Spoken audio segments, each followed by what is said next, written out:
Syrups can be made using varying levels of sugar content, from light, 20% solution, to heavy, 40% solution. Ours is a 40% solution.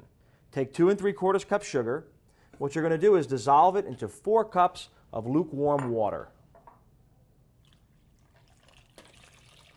Now what you want to do is let this cool down while you prepare your fruit.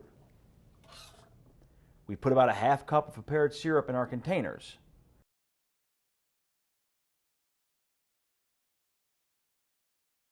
Then we pack the containers with our sliced peaches and add more syrup to cover as needed. Leave a ½ inch of headspace between the top of the fruit and the syrup and the top of the container.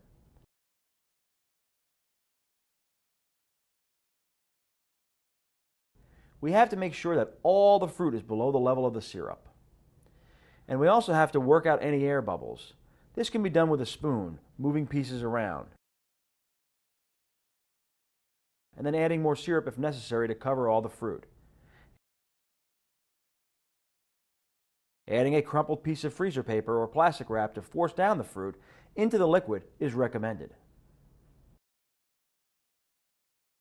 To ensure a good tight seal, we must wipe all the rims and lids clean and dry. This is also important even when using zippered freezer bags. Any interlocking surfaces must be clean and dry.